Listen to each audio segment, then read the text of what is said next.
சொல்லுவாங்க, எனக்கு இந்த மாதிரி ஒரு ரியாக்ஷன் வேணும், இவ்வளோ கோவமா நீங்க இருக்கணும், உங்க ஃபேஸ் ரியாக்ஷன் இந்த அளவுக்கு இருக்கணும் அப்படின்னு சொல்லுவாங்க. நீங்க எப்படி அது ரெண்டையும் மேனேஜ் பண்றீங்க? மேனேஜ் பண்றது இப்ப நம்ம ஒரு சீன் படிக்கிறது முன்னாடியே இதுல முள்ளு மலர்லயும் இதே மாதிரி எப்படி சொல்றது, ரொம்ப ஏழையான ஒரு ஃபேமிலி அப்படிதான் இருந்தது. பட் அதுல நடிச்சதுக்கும் அப்படியே தென்றல் வந்த எண்ணத்தோட நடிச்சதுக்கும் டிஃப்ரென்ஸ் இருக்கு.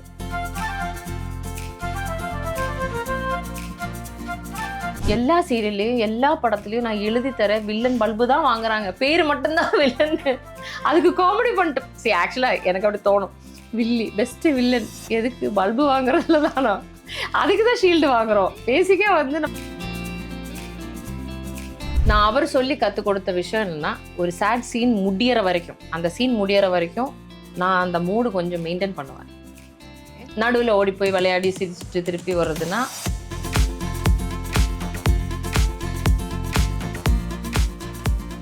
மேனேஜ் பண்ணுறது. இப்போ நம்ம ஒரு சீன் படிக்கிறது முன்னாடியே வந்து சீன் படிச்சிருவாங்க. எல்லா ஆல் ஆர்டிஸ்ட் காம்பினேஷன் இல்லை தனித்தனின்னா நம்ம வந்து இப்போ 2 பேர் இருக்கிற சீனாக இருக்கட்டும், 10 பேர் இருக்கிற சீனாக ஆகட்டும், அந்த யார் யார் காம்பினேஷன் இருக்கும்.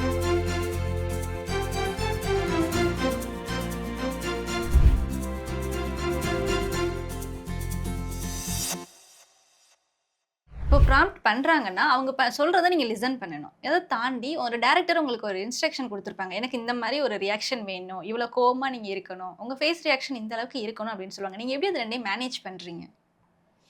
மேனேஜ் பண்ணுறது இப்போ நம்ம ஒரு சீன் படிக்கிறது முன்னாடியே வந்து சீன் படிச்சிருவாங்க. எல்லா ஆல் ஆர்டிஸ்ட் காம்பினேஷன் இல்லை தனித்தனின்னா நம்ம வந்து இப்போ 2 பேர் இருக்கிற சீனாக இருக்கட்டும், 10 பேர் இருக்கிற சீனாக ஆகட்டும், அந்த யார் யார் காம்பினேஷன் இருக்கோ முன்னாடியே சீன் பேப்பர் படிச்சிருவாங்க. படிக்கும் போதே நான் டைரக்டர்கிட்ட கேட்டுருவேன், சார் இது இந்த மாதிரி இருக்குது, இதுக்கு முன்னாடி என்ன வருது, இதுக்கு அப்புறம் என்ன வரப்போகுது அப்படின்னு. டைரக்டர் கிளியராக தெரியும் என்ன இருக்குன்னு. அவர் சொல்லிடுவேன், இந்த மாதிரி தான் வேணுமா, இதுக்கு மேலே நம்ம போகக்கூடாது, இதுக்கு கீழே போகக்கூடாது, இந்த மீட்டரை பிடிச்சிருங்கன்னு சொன்னால் அதை பிடிச்சிருவேன். அது வந்து இப்படி பண்ணிடவா அப்படின்னு கேட்கும்போது ஓகே சூப்பர் அப்படின்னு சொன்னால் ஓகே, இல்லை அவ்வளோ வேண்டாம் கொஞ்சம் கம்மி பண்ணிக்கோ அப்படின்னு சொன்னால் அதுதான் எக்ஸ்பீரியன்ஸ் அப்படின்னு சொல்கிறது. அதுக்கு நான் உலகமாக நடிப்பு நல்லா சொல்ல முடியாது சொல்லிட்டேன். பட் மீட்டரை பிடிக்க தெரியும். ஒரு அது வந்து கரெக்டாக எப்படி சொல்கிறது, ஒரு இப்போ நான் தான் சொன்னேன், ஈரமான ரோஜாவே பண்ணி அதுக்கப்புறம் தென்றல் வந்த எண்ணெய் தொடம்ல வந்து ஈரமில் வந்து ஒரு 3 டைரக்டர்ஸ் இருந்தாங்க. மாற்றி கதிர் சார் இருந்தார், ரவி சார் இருந்தார். ஸோ மாறி மாறி வரும்போது ஒவ்வொருத்தரும் ரம்யா நீங்கள் என்ன பண்ணிட்டு இருந்தீங்களோ, ரம்யான்னு கூட கூப்பிட மாட்டேன், பவுன் நீங்கள் என்ன பண்ணுறீங்களோ அதை பண்ணிவிடுங்க அப்படின்னு சொல்லிடுவாங்க. ஏன்னா அது வந்து கொஞ்சம் காமெடி கலந்த குறும்பு பிடிச்ச கேரக்டர். ஸோ அது எனக்கு கொஞ்சம் எனக்குள்ளே இருக்கிறது தான் வெளியே வரோம். நீங்கள் முன்னாடி கேட்டிங்க பார்த்தீங்களா, அந்த மாதிரி இருக்கும். பட் கொஞ்சம் எஃபர்ட்லெஸ்ஸாக இருந்துச்சு. அதே நந்தினின்னு வரும்போது ரொம்ப சைலண்ட் அமைதியான வீட்டில் பெரிய எப்படி சொல்கிறது, அண்ணின்னு சொல்கிற கேரக்டர், மூத்த பையனோட ஒய்ஃபு, அந்த குடும்பமே வந்து அவள் தான் பார்த்துக்கிறான் எப்படின்னு சொல்கிறதுன்னா, என்ன பிரச்சனை இருந்தாலுமே ஷீ வில் ஹேண்டில் அப்படின்னு ரொம்ப அமைதி. மாமனாருக்குள்ள எந்த திருப்பி சொல்கிறேன் எந்த சண்டையும் இல்லாமல் அந்த மாதிரி ஒரு கேரக்டர். ஸோ அதிலிருந்து அப்படியே இப்போ வந்து நந்தினின்னு வரும்போது நெகட்டிவ், அது வந்து கொஞ்சம் சேலஞ்சிங்காக இருந்தது. பட் தென்றல் வந்த எண்ணத்தோட பண்ணும்போது அப்துல் சார் வந்து ரொம்ப எனக்கு வந்து இவ்வளோ நாள் பண்ண சீரியலில் அவர் கூட ஒர்க் பண்ணுற அந்த எக்ஸ்பீரியன்ஸ் வந்து ரொம்ப, ஏன்னா நம்ம ஒரு இப்போ நீங்கள் கேட்டிங்கல்ல எப்படி மேனேஜ் பண்ணுறீங்கன்னு, ஒரு சேட் சீன் அப்படின்னா நான் அவர் சொல்லி கற்றுக் கொடுத்த விஷயம் என்னென்னா, ஒரு சேட் சீன் முடியற வரைக்கும், அந்த சீன் முடியற வரைக்கும் நான் அந்த மூடு கொஞ்சம் மெயின்டைன் பண்ணுவேன். நடுவில் ஓடி போய் விளையாடி சிரிச்சுட்டு திருப்பி வர்றதுன்னா எனக்கு அந்த சீன் மூட்லேருந்து நான் சார் என்கிட்ட என்ன சொன்னார்னா, ரம்யா அதில் நிறைய சேட் சீன்ஸ், நிறைய இமோஷ்னல் கனெக்ஷன்ஸ் இருக்கிற சீன்ஸ் இருந்தது. ஹஸ்பண்ட் எனக்கு பிரச்சனை வரும்போது ஹஸ்பண்டோட சின்ன தம்பிக்கு என்ன சொல்லுவேன், கொழுந்தனார் தான் ஹீரோ வினோதுக்கும் எனக்கும் இமோஷ்னலி நிறைய சீன்ஸ் இருக்கும். பவித்ராக்கும் எனக்கும் வந்து இமோஷனல் சீன்ஸ் இருக்கும். இதெல்லாம் வந்து இப்போ என் குழந்தைய வச்சுக்கிட்டு சீன்ஸ் இருந்தது. இதெல்லாம் வந்து மெயின்டைன். அது சார் என்கிட்ட சொல்ல, ரம்யா இந்த சீன் இன்னைக்கு வந்திருக்கு, நீ கொஞ்சம், ஏன்னா நான் கொஞ்சம் இப்படி பறந்து ஓடி விளையாடிட்டு இருந்தேன், அந்த மாதிரி இருக்கனால இன்னைக்கு விளையாட்டு வேண்டாம் அப்படின்னுவாங்க. சைலண்டாக ஒரு இடத்துல போயிடுது. அதில் என்ன எனக்கு ஃபர்ஸ்ட் எனக்கு ஒரு மாதிரி என்ன சார் இப்படி சொல்கிறாங்க, இது என்ன சீரியல் தானே அப்படின்னு இருந்துச்சு. But actually it was a training. இப்போ எனக்கு எப்படின்னா அந்த சீன் முடியற வரைக்கும் I was able to give the entire emotion. இப்போ க்ளோஸில் பண்ணுறது, மாஸ்டரில் பண்ணுறது, சஜஷனில் பண்ணுறது எல்லாத்துக்குமே ஈஸியாக எனக்கு அந்த இமோஷன் கேரி ஓவர் பண்ண முடிஞ்சுது. க்ளோஸில் ஒன்று பண்ணி சஜஷனில் ஒன்று பண்ணுறதுன்னு அது டெக்னிக்கல் வெர்ஷன் தான். சஜஷன்னா இந்த சைடு வைஸ் தெரியும். அப்போ கூட நம்ம நடிப்போம். எல்லாருமே நடிக்க மாட்டோம். எப்படின்னு சொல்கிறது, எல்லா ஆர்டிஸ்ட்டும் அப்படி கிடையாது.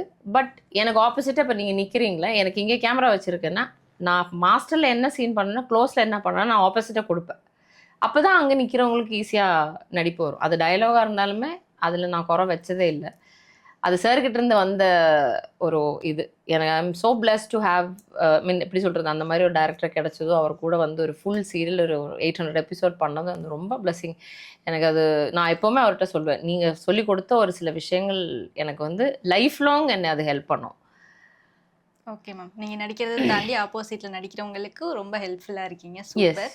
வில்லன் கேரக்டர் ரொம்ப முக்கியமான ஒண்ணு. ஏன்னா ஒரு ஹீரோவை இன்னும் ஹீரோவா, ஒரு ஹீரோயிசம் பண்ற ஒரு ஹீரோவா காட்டுறதுக்கு வில்லி கேரக்டர் ரொம்ப ரொம்ப முக்கியம். அதை எப்படி நீங்க பண்றீங்க? உங்களுக்கான ரெஃபரன்ஸ் ஏதாவது வச்சுப்பீங்களா? இந்த மாதிரி ஒரு கேரக்டரா தான் நான் இருக்கணும்.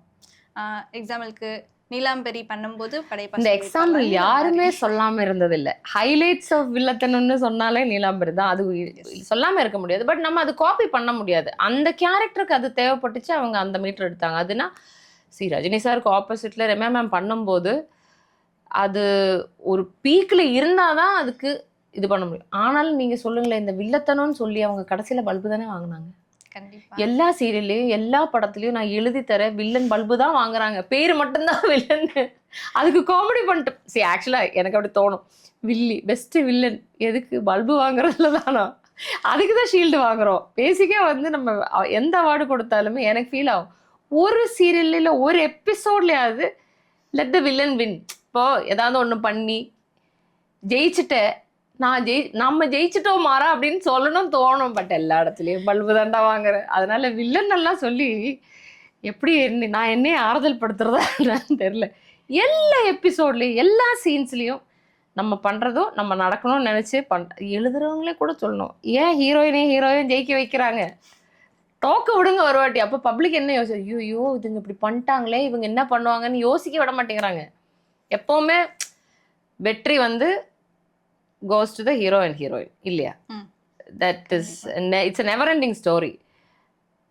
எனக்கு அந்த ஒரு சேஞ்ச் மட்டும் எங்கேயாச்சும் வந்தால் நல்லா இருக்கும்னு தோணுது. சரி வில்லன் இப்போ இருந்தால் அவங்க பொழைச்சிக்கவே மாட்டாங்க அப்படின்னு கொஞ்சம் போராட்டமே அவங்களுமே அப்படின்னு விடணும் தோணும். பட் எழுதல சொல்லணும் யார்கிட்டே, நம்ம நம்ம நம்ம சார்கிட்டே சொல்லுவோம். தமிழ் இண்டஸ்ட்ரியை பொறுத்த வரைக்கும் வில்லன் அந்த வில்லனியஸ் ரோல்னு வந்தாலுமே that is only highlighted character as a female. Male நிறைய வந்திருக்கு. பட் நீலாம்பரி இஸ் லைக் நம்ம ஒரு டேகே வச்சிட்டோம், வில்லனஸ் அப்படின்னா இல்லை ஃபீமேல் மேல், பேசிக்லி ஃபீமேல் வில்லன் வந்தாலே வந்து இட்ஸ் நீலாம்பரி. வேற எதுவுமே ரெஃபரன்ஸே இல்லை, எங்கே போனாலுமே வேற ரெஃபரன்ஸே கிடையாது. That's what you call it's legendary character. She is so lucky to have that character. நீங்கள் ஒர்க் பண்ணும்போது ரொம்ப நார்மலாக ஒர்க் பண்ணுவீங்களா, இல்லை டிஆர்பி ப்ரெஷர், இல்லை இந்த ஒர்க்கை நம்ம இன்னைக்குள்ளே முடிச்சே ஆகணும், இந்த எபிசோட் இன்னைக்குள்ளே முடிக்கணும் அப்படிங்கிற ஒரு மென்டல் ப்ரெஷரோட ஒர்க் பண்ணுவீங்களா? கண்டிப்பாக. இந்த எபிசோடு என்னதுன்னு இல்லை, 15 டேஸுக்குள்ள கிட்டத்தட்ட ஒரு 32 எபிசோட்ஸ் நம்ம ஷூட் பண்ணணும். That is a target minimum. இது வந்து அடுத்த 15 டேஸுக்கும் போகணும். 28 எபிசோட் கணக்கு வச்சுக்கோங்களேன். ஒரு 15th ஆரம்பிக்கும் போதே நம்மக்கிட்ட ஒரு 4-5 எபிசோடு, என்னோட கேல்குலேஷன் அப்படி தான் போகுது. 15 ஆரம்பிக்கும் போதே ஒரு 20th இல்லை 18th வரைக்கும் உண்டான எபிசோடு இருக்கும். நாளைக்கு எபிசோடு இன்னைக்கு எடுக்க முடியாது. ரொம்ப ரேராக தான் ஒரு சீன் ஏதாவது மிஸ் ஆயிடுச்சு அப்படின்னா அப்படி போகும். ஏன்னா ஓடிடிவியில் வந்து காலையில் 6 மணிக்கு அப்லோட் பண்ணும்போது ஃபைன் இருக்குது. ஸோ அந்த மாதிரி ஏதாவது மிஸ்ஸிங் மட்டும் இருந்தால் தான் ஒரு நாள் முன்னாடி எடுப்போமே தவிர, எனக்கு தெரிஞ்சு மோஸ்ட் ஆஃப் த சீரியல்ஸ் வந்து ரொம்ப ப்ராப்பர் பிளானில் தான் இருக்குது. கொஞ்சம் ஏதோ 1-2 தான் வந்து எப்படி சொல்கிறது, இன்றைக்கி எடுத்து இன்றைக்கி நாளைக்கு டெலிகாஸ்ட் போகும். Otherwise most of the team are prepared. அவங்க வந்து ரொம்ப ப்ரிப்பேர் பண்ணி ரைட்டிங் எல்லாம் ஸ்கிரிப்ட் எல்லாம் கரெக்டாக வச்சுப்பாங்க. ஒரு 10 சீன் 15 சீன் காலையில் போகும்போதே கையில் இருக்கும். ஸோ அதை எடுத்து போயிட்டோன்னா ஓகே. பட் ஆனால் இன்னையோட எடுத்து முடிக்கணும், இப்போ எடிட்டிங் பண்ணி இன்றைக்கே அனுப்பணும் அப்படின்னா ப்ரெஷர் தான். அது சம்டைம்ஸ் 10:30 ஆகும், சில பேர் ஒரு சில டைமில் 11:30 ஆகும். சம்டைம்ஸ் நாங்கள் 2 o'clock வரைக்கும் ஷூட் பண்ணுவோம். அப்படியே மார்னிங் 7 to 2. எக்ஸ்ட்ரா பேமெண்ட் எல்லாம் கிடையாது. ஓகே. 2 o'clock வரைக்கும் ஷூட் பண்ணிட்டு அப்படியே நைட்டு வந்து தூங்கிட்டு காலைல திருப்பி 7 மணிக்கு ஷூட்டெல்லாம் போயிருக்கேன். அந்த டைம்ல எப்படி மேம் மேனேஜ் பண்ணுவீங்க? ஒரு தூக்கத்தை இல்ல ஒரு டயட், ஹெல்த்? இப்போ செட்டில் அசிஸ்டன்ஸ் இருக்கும். நம்ம ஆளுக்கு ஒரு அசிஸ்டன்ட் இருக்கு. ஸோ அவங்க இருக்கிறதுனால நம்மளுக்கு பெருசா டயட் பிரச்சனை அப்படின்னெல்லாம் கிடையாது. அது இல்லாம வந்து ஃபேமிலினா yes we have issues. But work வரும்போது மணி அதனால அது இருந்தா தான் வாழ்க்கை இல்லையா? ஸோ அதனால ஓடிடுவோம். இந்த ஏஜ்ல ஓடலைன்னா அப்புறம் எப்போ ஓடுறது? அதனால அதை பத்தி பெருசா யோசிக்க மாட்டோம். காசு இருந்தா எதையும் பண்ணலாமா? அதனால காசு இல்லாம இருக்கக்கூடாதுன்றது மைண்ட்ல ஏத்திட்டேன். Okay ma'am. ஷூட் இல்லாத டைம்ல நீங்க மேக்ஸிமம் என்ன பண்ணுவீங்க? ஷூட் இல்லாத டைம்ல படம் பார்க்க போவேன். ஷாப்பிங் மால் போய் சும்மா விண்டோ ஷாப்பிங் பண்ணுவேன். அப்புறம் எனக்கு ஒரு பப்பி இருக்கு. அவங்க கூட விளையாடுவேன். அப்புறம் ஒன்றும் பண்ணுறதுக்கு இல்லை. ரொம்ப ஸ்ட்ரெஸ்ஸாக இருந்ததுன்னா கபோர்டில் இருக்க துணியெல்லாம் எடுத்து கீழே போட்டு திருப்பி மடிச்சு வைப்பேன். ஹாபியா மேம்? யா இல்லை ஹாபின்னு இல்லை, எனக்கு ரொம்ப ஸ்ட்ரெஸ்ஸான நான் பண்ணுற விஷயம் அது. அதையும் தாண்டி ஃப்ரெண்ட்ஸ் இருக்கு. எனக்கு ஃப்ரெண்ட்ஸ் இல்லைன்னு சொன்னால் பொய்யாயிடும். ஃப்ரெண்ட்ஸ் இருக்குது, அவங்க வீட்டில் போய் உட்காந்து பேசுவேன், அரட்டை அடிப்பேன். இல்லை நாங்கள் எல்லோரும் சேர்ந்து படத்துக்கு போவோம். நீங்க செட்ல ரொம்பவே ஜாலியா இருப்பீங்க. உங்களுக்கு நிறைய ஃப்ரெண்ட்ஸ் இருப்பாங்க. என்டர்டெயின்மெண்ட்டா இருக்கும் அப்படின்னு சொல்லியிருக்காங்க. எந்த அளவுக்கு உங்க என்டர்டெயின்மெண்ட், அதாவது டயர்டே ஆகாம ஒரு நாள் ஃபுல்லா ஃபன் பண்ணிட்டு இருக்க மாதிரியா? இல்ல சும்மா ஒரு ரிலாக்ஸேஷனுக்காக ஃப்ரெண்ட்ஸ் கூட இருக்கேன் அப்படிங்கிற மாதிரியா மேம்? என்னன்னு சொல்கிறது, நான் வந்து காலையில் நான் என்னை மட்டும்தான் நான் அந்த மாதிரி கவனிச்சிருக்கேன். இப்போது செட்டில் நம்ம போய் செட்டில் ஆகிறோம். இப்போ நீங்கள் கெட் ரெடி வித் மீ கேட்டிங்க இல்லையா? நான் வந்து ரெடி ஆகிட்டு ஃபர்ஸ்ட் ஷாட்டில் இல்லை அப்படின்னா எல்லாரோட ரூமுக்கும் போவேன். ஹீரோயின் ரூமுக்கு போவேன். அவங்க 3 பேர் அங்கே இருக்காங்க. அதான் ஸ்ரீபிரியா இருப்பாங்க, கிரேசி, கண்மணி, மது இருப்பாங்க. அப்படியே நவீன் ரூமுக்கு போவேன். அதுக்கப்புறம் பார்த்தா ஃபஸ்ட்டு போகிறது வந்து எங்கள் ரூம் வந்து நான், எங்கள் அம்மா மீரா, அம்மா கேரக்டர் பண்ணுற மீரா இருப்பாங்க. மீரா கூட சாந்தி மேடம் இருப்பாங்க, மலர் இருப்பாங்க. அங்கேயே நாங்கள் ஒரு பேச்சு கொஞ்சம் நேரம் ஹாயெல்லாம் அந்த மேக்கப் போடுறேன். இப்போ உங்ககிட்ட இப்படி பேசியிருந்தோம், அப்படியே கலகலகலன்னு பேசிகிட்டு இருப்போம். கொஞ்சம் நேரம் தான் பாட்டு கேட்டுட்டு ரெடி ஆகும். அதுக்கப்புறம் நேராக சஞ்சய் சார் இருக்கிற ரூம், சஞ்சயும் சூப்பர்னன்னு இருக்கிற ரூமுக்கு போயிடுவேன். அங்கே ஒரு அலப்புறம் முடிச்ச பிறகு நேராக நவீன்ட்டு போய் குட் மார்னிங்டா அப்படின்னு சொல்லிட்டு அதுக்கப்புறம் திருப்பி கீழே வந்து பொண்ணுங்க கூட உட்காந்துருவேன். ஸோ எனக்கு அந்த வைப்பு பிடிக்கும். எனக்கு காலையில் போனால் போய் உம்மன்னு ஒரே சேரில் உட்காந்து அதே இடத்துல உட்காந்து நடிக்கிறதுக்கு மட்டும் எந்திரிச்சு போகிறது, திருப்பி வர்றது, மூஞ்சி தூக்கி வச்சுட்டு இருக்கிறது, இல்லை ஆட்டிடியூட் காமிக்கிறது நம்மளுக்கு செட்டே ஆகாது. அப்படி ஆட்டிடியூட் காட்டுறவங்களெல்லாம் பார்க்கும்போது என்ன தோணும்?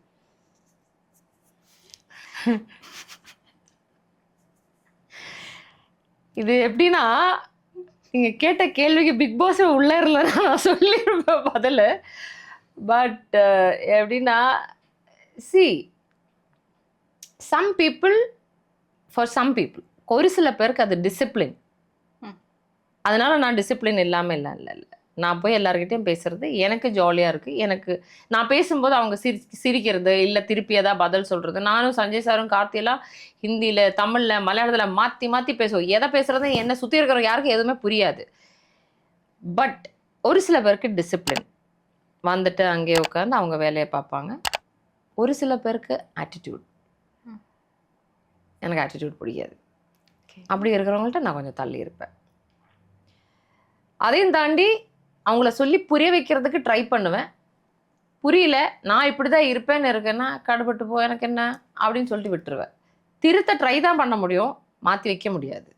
அது ஒன்றும் என்ன சொல்கிறது, ரீப்ளேஸ்மெண்ட் கிளாஸோ இல்லை பேப்பரோ கிடையாது. இந்த பேப்பர் எடுத்துகிட்டு அந்த பக்கம் வைக்கிறது அவங்க விருப்பம். பட் நான் இப்படி தான் இருப்பேன். நான் இப்படி இருக்கிறது உங்களுக்கு பிடிக்கலன்னு என்கிட்ட பேசாதீங்க. பட் உங்களால் இல்லை இப்போ ரம்யா வந்து இப்போ சாமி வந்துட்டா காலையில் லபான்னு பேச ஆரம்பிச்சிருவோம், மன நிம்மதியாக தர மாட்டேன் அப்படின்னா ஓகே ஃபைன், நான் அந்த ரூமை விட்டு போயிடுவேன். அந்த ரூமில் போய் உட்காந்து பேசுவேன். இது நான் இங்கே இருக்கிறதுனால இப்போ ரேசி ஆகட்டும், மது ஆகட்டும் வந்தோடனே சேச்சி அப்படின்னு சொல்லிட்டு ஓடி வந்துடுவாங்க. ஸோ அது மித்தவங்களுக்கு டிஸ்டர்பன்ஸ் இருக்காமல் இருக்கிறதுக்கு சம்டைம்ஸ் நான் வெளியே போயிடுவேன். பட் யாருமே இது வரைக்குமே என்கிட்ட வந்து வா அப்படின்னு சொன்னதில்லை. I make people happy. நான் வந்து அதான் சொன்னேன், காலைல போனால் எனக்கு அந்த ஒரு எனர்ஜி வேணும். நம்ம வந்து என்ன எவ்வளோதான் வாழ்க்கையில் ஸ்ட்ரெஸ் எடுத்தாலுமே என்னை பொறுத்த வரைக்கும் அந்த சீரியல் செட் ஆகட்டும், சினிமா செட் ஆகட்டும். சினிமா செட்டுன்னா என்ன, இது நம்மளுக்கு கம்ஃபர்டபுள். நம்ம ஃபேமிலி மாதிரி ஒர்க் பண்ணுறோம் சீரியலில். சினிமாவில் நம்மள எத்தனை பேர் தெரியும். இப்போ நம்ம போய் ஒரு புது படத்து ப்ராஜெக்ட் போகிறோம், நம்ம கொஞ்சம் அமைதியாக இருப்போம். அவங்க கொஞ்சம் ஜோலியாக பேச ஆரம்பிச்சா நம்ம திருப்பி பேசுவோம். அந்த ரிசர்வ் அந்த அந்த பாயிண்ட் இருக்குல்ல, கொஞ்சம் டைம் ஆகும் நம்மளுக்கு அந்த ஜெல்லிங் ஆகிறதுக்கு. இங்கே எல்லாருமே ஜெல் ஆகிட்டாங்க. ஸோ அதனால் பிரச்சனை கிடையாது. என்னதான் ஸ்ட்ரெஸ் இருந்தாலுமே காலையில் ஷூட்டுக்கு போய் அந்த எல்லாரு கூட கலகலன்னு இருந்துச்சுன்னா ரிலீஸ் ஆகிடும்.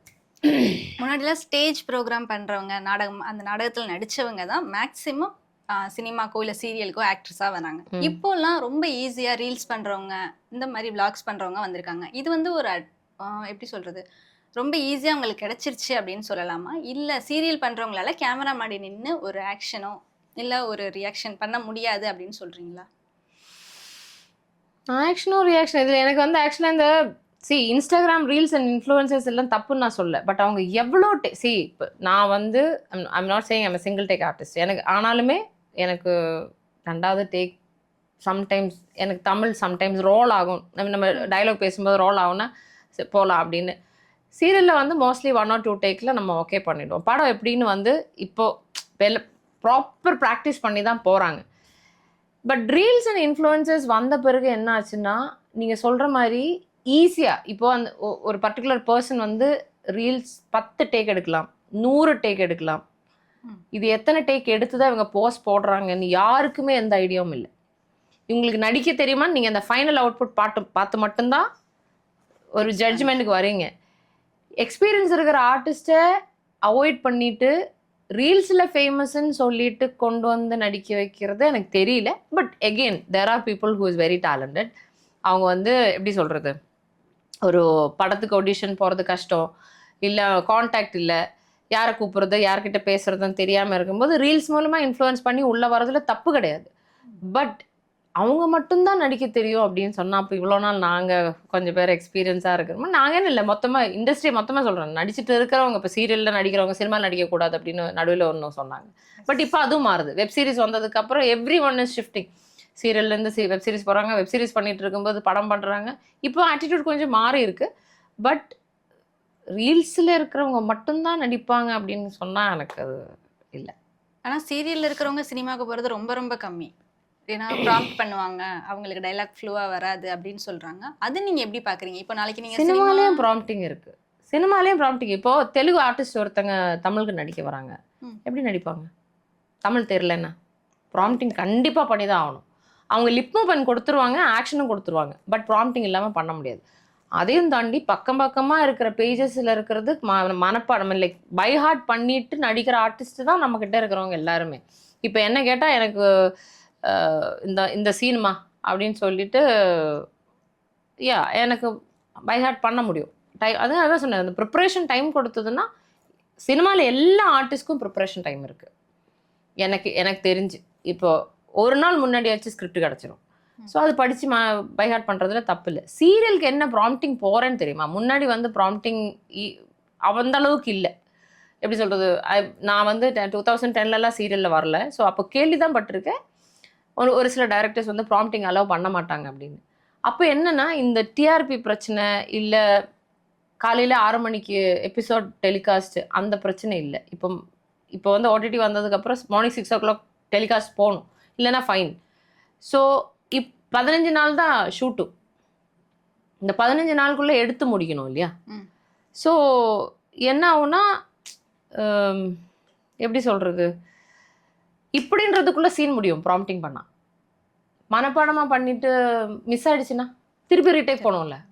ஸோ ப்ராம்ப்டிங் பண்ணால் ஈஸியாக முடியுன்றதுக்காக தான் ப்ராம்ப்டிங். அவங்களுக்கு வேலை முக்கியம், டைம் முக்கியம், எக்ஸ்பென்ஸ் கம்மியாகும். அதான் மெயின் ப்ராம்ப்டிங்கோடது. இல்லாட்டி எனக்கு தெரிஞ்சு மோஸ்ட் ஆஃப் த ஆக்டர்ஸ் எல்லாருக்குமே வந்து மோஸ்ட்லி பீப்புள் படிக்காதவங்க சொல்லுவாங்க. நான் 8ஆம் கிளாஸ் தான் படிச்சிருக்கேன், நான் 7ஆம் கிளாஸ் தான் படிச்சேன். ஆனால் இந்த ஃபீல்டில் மட்டும் வந்தேன்னு வச்சுக்கோங்க, படிக்காதவங்களாக இருந்தால் கூட பை ஹார்ட் பண்ணிடுவாங்க.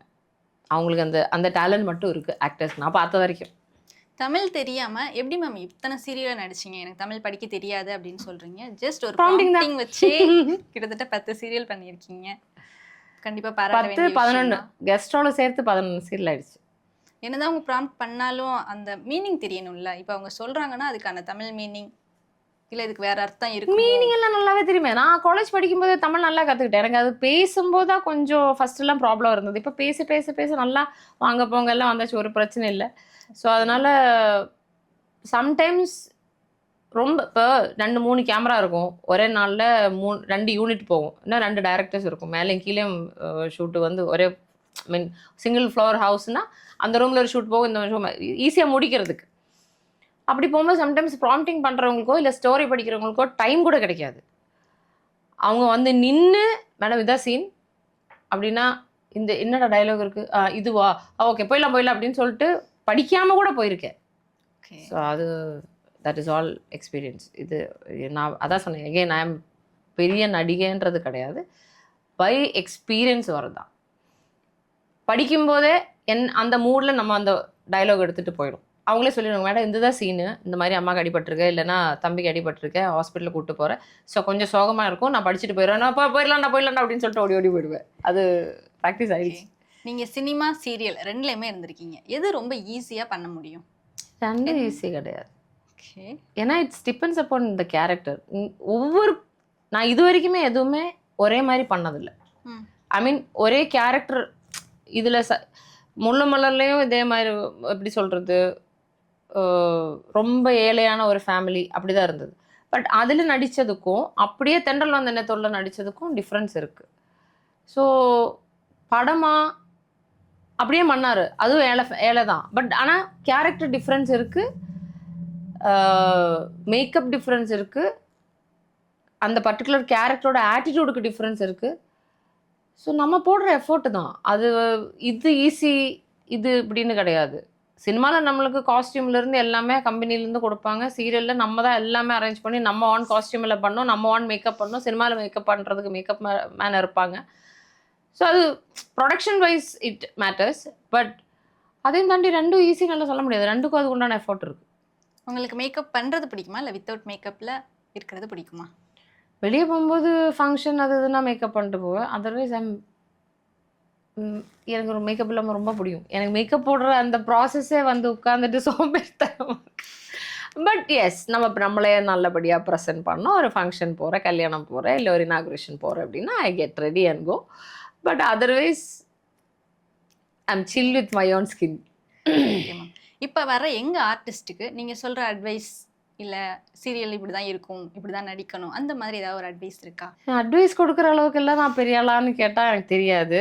ஆனால் 11 சீரியல் பண்ணியிருக்கீங்க, அதுலேருந்து ஏதாவது ஒரு எக்ஸ்பீரியன்ஸ்? எஸ், எப்படி சொல்கிறது, ஆட்டிடியூட் மேட்டர்ஸ்.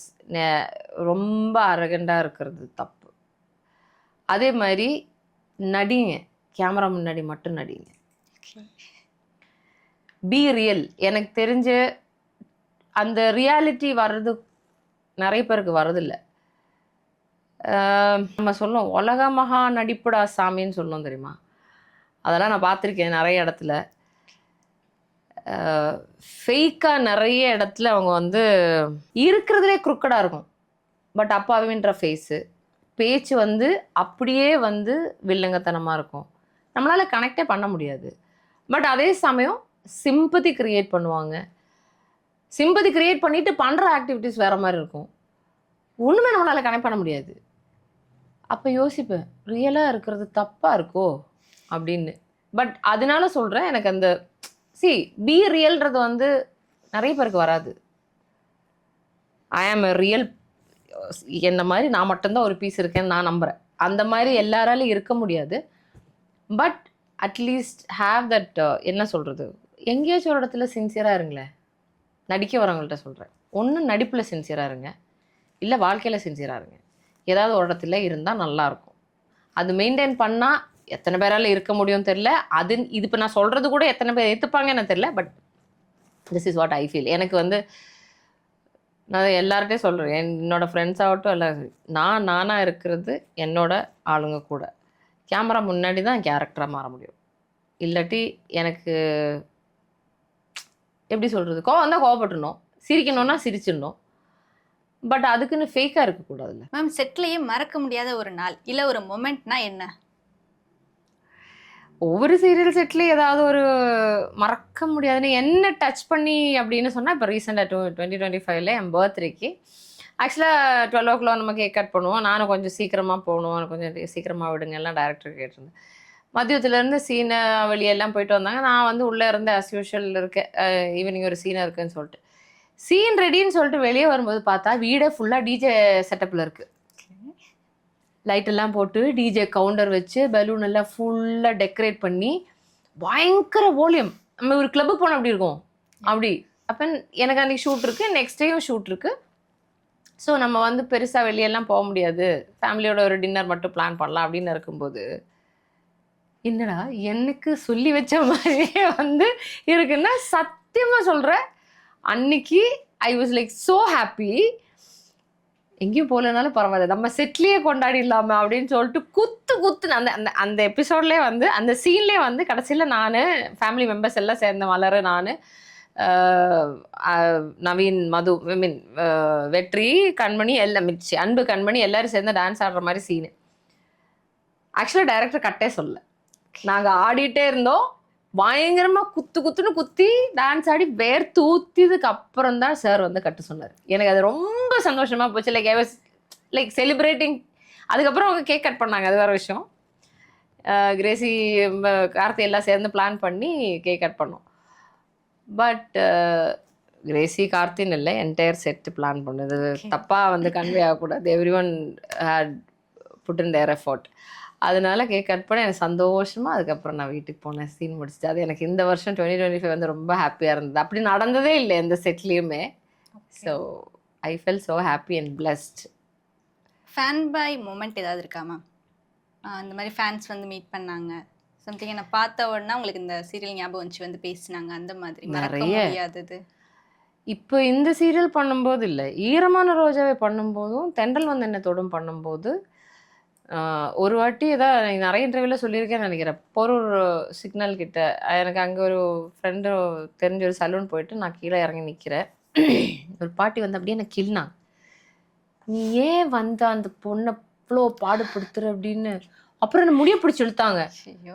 அப்போ அவங்க கூட இருந்த அவங்களோட பேத்தியா இருக்கலாம், அவங்க வந்து என்னம்மா பண்றீங்க அப்படின்னா, மலரை போட்டு இந்த பாடுபடுத்துறா, அவளுக்கு என்ன பண்ணணும் தெரியுமா அம்மா அப்படின்னு இருந்துச்சு. எனக்கு கொஞ்ச நேரம் ஆச்சு இதை ரியலைஸ் ஆகுது. நிறைய ஆர்டிஸ்ட் சொல்லி கேள்விப்பட்டிருக்கேன், கோயிலில் கிள்ளியிருக்காங்க, மண்டையில் கொட்டியிருக்காங்க, கிள்ளியிருக்காங்க, திட்டியிருக்காங்க அப்படின்லாம் கேள்விப்பட்டிருக்கேன். எனக்கு வரும்போது எனக்கு மாதிரி ரொம்ப எம்பாரசிங்காக போச்சு. அதுவும் நான் வேற வண்டி இல்லாமல் போச்சு, ஆட்டோ வர வரைக்கும் வெயிட் பண்ணோம், என்ன பண்ணுறதுன்னு தெரியாமல் அதுக்கப்புறம் அவங்க வந்து சொன்னாங்க, உன் முடிய அப்படின்னு சொல்லிட்டு, ஏன் உன் குடுமி எங்க அப்படி. ஐயோ அம்மா அது விக்குமா சொல்லுவா அவங்கக்கிட்ட அப்படின்னா. பாட்டி அவங்க நடிக்கிறாங்க, பாட்டி ஏமா கோவப்படுறீங்கன்னு சொல்லிட்டு அவங்களும் கூட்ட. அப்புறம் அந்த பொண்ணு வந்து சொல்லிச்சுமா, தப்பாக நினச்சிக்காதீங்க, அவங்க வந்து ரொம்ப உங்கள் சீலோட ரொம்ப ஃபேன், அதனால தான் அவங்க மேலே எவ்வளோ கோவம் அப்படின்னு. அதே மாதிரி தென்றல் வந்து என்னத்தோட பண்ணிகிட்டு இருக்கும்போது ஒரு ஃபங்க்ஷன் போகும்போது, அதான் ஒரு அவார்ட் ஃபங்க்ஷன் நினைக்கிறேன், அந்த அவார்ட் ஃபங்க்ஷன் போகும்போது ஜென்ரல் பப்ளிக்கும் இருந்திருந்தாங்க. அதில் ஒரு ஆம்பளை வந்து என்கிட்ட சொன்னான், உன்ன மாதிரி எங்கள் வீட்டில் ஒருத்தி இருந்தால் என் குடும்பம் திருந்திடுவேன், என் வீட்டில் அந்த மாதிரி ஒரு ஒய்ஃபோ இல்லை வந்து என் அண்ணனோட ஒய்ஃப் ஆகட்டும் யாரும் இல்லை, உன்ன மாதிரி இருந்தேன்னா குடும்பம் ஏண்டாமா நல்லா இருக்க மாட்டேன், மீன் அவ்வளோ பொறுமையாக எந்த இதுக்கும் பதில் பிரச்சனை பண்ணாமல் எல்லாத்துக்கும் ஒதுங்கி போய் அப்படி இருக்கணும் அப்படின்னு.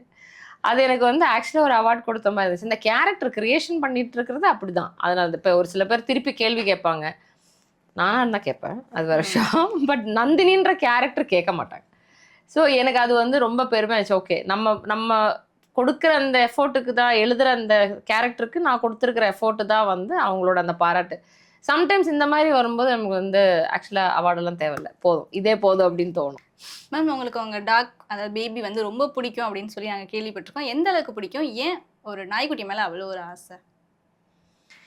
அது தெரில, அது ஒரு மாதிரி குழந்த மாதிரி தான், பேரே வித்தியாசமாக இருக்கும். எல்லாரும் சாக்கோ, விஸ்கி அப்படி வச்சுப்பல. என் குழந்தை, ஐ மீன் என் பப்பியோட குழந்தை, என் பப்பியோட பேரே வந்து பேபி. அவனை வந்து I think is turning 10 now. அது ஒரு மாதிரி ஆயிடுச்சு. நம்ம இப்போ அந்த 5 விரலில் எதை பிடிக்கும்னு கேட்டான்னு சொல்லுவேன், எனக்கு 6வது விரல்னு சொல்லலாம், இல்லை ஒரு கண்ணுன்னு சொல்லலாம். அப்படியே அது பிரிக்க அது அவனுக்கு ஒரு சின்ன பிரச்சனைனா கூட என்னால் ஏற்றுக்க முடியாது. அது ஏன் அப்படின்னு தெரில. பட் என் மேலே அவன் வச்சிருக்கிற பாசம், நான் வச்சிருக்கிற பாசம் நன்றி உள்ளது நாயின்னு சொல்லுவாங்க. பட் அதை நாயாக கூட என்னால் ஏற்றுக்க முடியல. நான் குழந்தையாக தான் பார்த்துக்கிறேன். ஷூட்டிங் ஸ்பாட்டுக்கு எடுத்துகிட்டு போவேன். அவன் ரொம்ப கம்ஃபர்டபுள். அது என்ன சொல்கிறதுன்னா, is not like violent dog. ஒரு சில ஷிட்ஸு கடிப்பாங்க, ஒரு சில ஷிட்ஸு ஒதுங்கி ஓரமாக உட்கார மாட்டாங்க. இவன் எப்படின்னா இருக்கிற இடமே தெரியாது. ஓகே. என்னோட பப்பியை கேட்டு பார்த்துட்டு எல்லாரும் சொன்னீங்க, நீ வளர்த்து ஏன் இது இப்படியாச்சு, எப்படி இது வந்து பரபரன்னு இருக்குமே அப்படின்னு நான் சொன்னேன். எனக்கு இன்னொரு முகம் இருக்கு, அதான் இது அப்படின்னு சொல்லுவேன் நான். இஸ் லைக் எப்படி இருக்கும்னா அவர். ஓகே. நானும் அவனும் வந்து ரொம்ப அழகா ரொம்ப லைக் ஹீ இஸ் லைக் நான் வந்து இப்போ எந்த அளவுக்கு அவனுக்கு அது புரியும் தெரியல. அம்மாக்கிட்ட ஓடி வா அப்படின்னு சொன்னால் ஓடி வந்துடுவான். சம்டைம்ஸ் கொஞ்சம் குறும்பு காமிக்கும், எது கூப்பிட்ற இப்போ பிடிச்சி நசுக்கிறது தான், நான் வரமாட்டேன் அப்படியே உட்காந்துரும். But yes he understands every emotions of my. ஆனால் சில நேரங்களில் டிஸ்டர்ப் பண்ணுற மாதிரி இருக்காதா? நீங்கள் முக்கியமாக ஏதாவது வேலை பார்க்குறீங்க அந்த டைமில் வந்தா? அதான் சொல்கிறேன், அவனை மாதிரி இப்போ என்ன மாதிரி நான் மட்டும்தான் இருக்க மாதிரின்னு சொல்கிற மாதிரி. அது நான் ட்ரெயின் பண்ண விதமா என்னன்னு தெரில. எனக்கு ஃபீவர் வந்தால் அவனுக்கு தெரியும், பீரியட்ஸ் வந்தால் தெரியும். இஃப் ஐம் ஆங்க்ரி, எனக்கு நான் ஃபோனில் பேசுகிற டோன்லேயே அவன் கண்டுபிடிச்சிருவான் எனக்கு கோவம் வருதுன்னு. அங்கே தான் இருக்கேன் அப்படின்னா, நான் அழுதே கோவப்பட்டேன் அப்படின்னா அங்கேருந்து இருந்துச்சு இங்கே வந்துட்டு அழுகிறதா இருந்தால் மேலே பெட்டு மேலே அவனே இப்படி கூப்பிடுவாப்புல, எடுத்து மேலே வச்சா நக்கி விடுவான். தென் எனக்கு கோவம் வந்துருச்சுன்னா எப்படி சொல்கிறது, heel come and chit near to me. அவன் பயந்துட்டு வந்து உட்கார்றான் என்னன்னு தெரில எனக்கு, but heel come near to. இப்போ நான் காலையில் எந்திரிக்கிறது, ஷூட் இல்லாத டைமில் காலையில் எந்திரிக்கிறது லேட் ஆகுதுன்னு வச்சுக்கோங்களேன், அவனுக்கு சுசு போனாலும் அவன் கண்ட்ரோல் பண்ணுவான். அது மாதிரி எப்படி சொல்கிறது, பாத்ரூம் போகிறதெல்லாம் ப்ராப்பரி பாத்ரூம்லேயே ட்ரெயின்டு, வீட்டுக்குள்ளே இல்லை எங்கெல்லாம் பண்ண மாட்டான். எவ்வளோ இதாக இருந்தாலும் எனக்காக வெயிட் பண்ணுவான். சாப்பிடாம வெயிட் பண்ணுவான், பாத்ரூம் போகிறதுக்கு வெயிட் பண்ணுவான். சுசுவெல்லாம் பாத்ரூம்லேயே போயிடுவாப்புல. But otherwise if you have to go பாத்ரூம்னா நான் வர்ற வரைக்கும் வெயிட் பண்ணுவாப்புல. கத்தி எழுப்பெல்லாம் ட்ரை பண்ண, பேபி அம்மா தூங்கணும்டா அப்படின்னு சொன்னால் போதும், அவனும் தூங்கிடுவான் திருப்பி படுத்து. இது எந்த குழந்தை பண்ணோம்? கண்டிப்பாக எந்த குழந்தையும் பண்ணாதுங்க. அதே மாதிரி ஒரு இடத்துக்கு கூப்பிட்டு போனால் என் கூடவே இருந்துருவான். எல்லாம் சுற்றி பார்க்கணுன்னு ஆசையெல்லாம் இருக்குது, எல்லாம் நான் கூட்டிகிட்டு போயிட்டு வந்துட்டேன்னா என் கூட இருந்துப்பேன். என் பக்கத்து என்னை தெரியற மாதிரி எங்கேயாச்சும் இருந்தால் போதும் எனக்கு. ஸோ தெரில, எனக்கு இந்த பிரிக்க முடியாத ஒரு விஷயம் அது. ஓகேம்மா, இன்றைக்கான கெட் ரெடி வித் மீ ஷோவில் மேக்கப் பண்ணுறது, உங்களோட ஹேர் ட்ரெஸ்ஸிங் எல்லாமே பார்த்தோம். மீண்டும் அடுத்த ஒரு வீடியோவில் சந்திப்போம். நன்றி. தேங்க்யூ.